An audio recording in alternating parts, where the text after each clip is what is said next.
Drama Chaalbaaz के आने वाले एपिसोड बहुत इंटरेस्टिंग होने वाले हैं। आयज़ा ये बात अच्छी तरह समझ चुकी है कि अनाया और ईशल मिलकर इसे सबकी नज़रों में गिराना चाहते हैं। ईशल आयज़ा से कहती है कि भाभी आपको ऐसी हालत में ज़्यादा सीढ़ियाँ नहीं चढ़नी चाहिए, आपका कमरा ऊपर है, आपको नीचे के कमरे में शिफ्ट हो जाना चाहिए। असद कहता है कि आयज़ा ईशल बिल्कुल ठीक कह रही है, तुम्हारे लिए इतनी सीढ़ियाँ चढ़ना मुनासिब नहीं है। ईशल कहती है कि आप फिक्र ना करें, मैं और अनाया मिलकर सब कुछ कर लेंगे, हम भाभी को किसी काम को हाथ नहीं लगाने देंगे, हम सारी चीज़ें नीचे के पोर्शन में जाकर शिफ्ट कर देंगे, आपको बस नीचे जाकर आराम से बैठना है। आयज़ा को गुस्सा आ जाता है और कहती है कि मैं अपने कमरे से कहीं नहीं जाऊंगी, यहाँ मेरी हर चीज़ मौजूद है, मुझे इस कमरे की आदत है।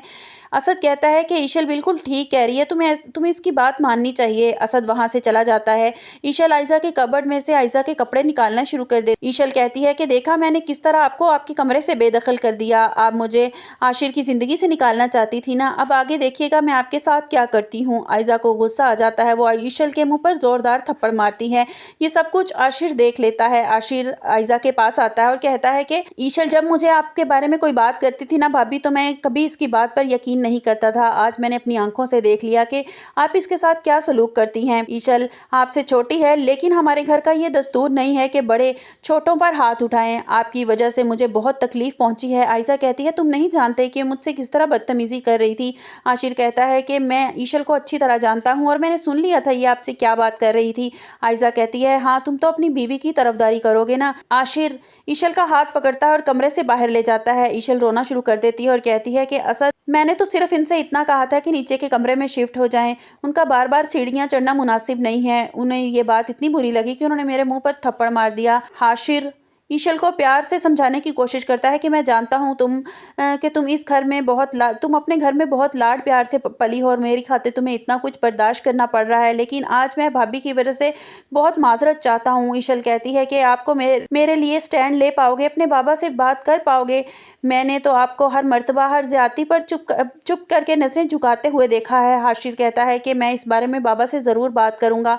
हाशिर अपने बाबा के पास पहुंच जाता है और कहता है कि बाबा माना मेरी बीवी का रुतबा इस घर में छोटा है, इसका वो मुकाम नहीं है जो आयज़ा भाभी का है, लेकिन इसका मतलब ये नहीं कि बड़े छोटों पर जुल्म करते रहें और छोटे चुपचाप सहते रहें। आशिर के बाबा कहते हैं कि साफ साफ बताओ आशिर बात क्या है। आशिर सारी बात अपने बाबा को बता देता है कि मैंने अपनी आंखों से देखा कि आयज़ा भाभी ने ईशल के मुंह पर थप्पड़ मारा, मैं अपनी बीवी की इस तरह बेइज्जती बर्दाश्त नहीं कर सकता। ठीक है।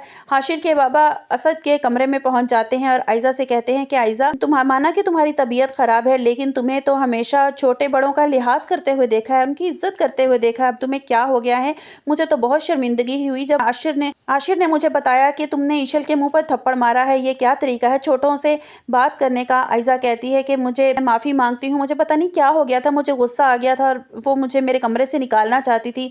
आशिर के बाबा कहते हैं तो वो बिल्कुल ठीक कह रही थी ना, तुम्हारे भले के लिए कह रही थी, इसमें गुस्सा करने वाली क्या बात है। आयज़ा बाबा के सामने माजरत कर लेती है और कहती है कि आइंदा मैं इस बात का ख्याल रखूंगी। कुछ देर के बाद अनाया आयज़ा के कमरे में आ जाती है और कहती है कि आपकी हर चाल आप पर ही भारी पड़ रही है। अब ये देखिएगा कि आहिस्ता आहिस्ता घर वालों की नज़रों के सामने आपको एक्सपोज कर देंगी, हम सबको सामने आपकी हकीकत आ जाएगी और आप असल में हैं क्या। ऊपर से आप कुछ और दिखती हैं और अंदर से कुछ और हैं। वहाँ आप ईशल मोटे मोटे आंसू बहाएगी और आशिर के दिल में आपके लिए नफरत पैदा हो जाएगी। आपको क्या लगता था आप ईशल के साथ ज्यादती करती रहेंगी और किसी को कुछ पता नहीं चलेगा।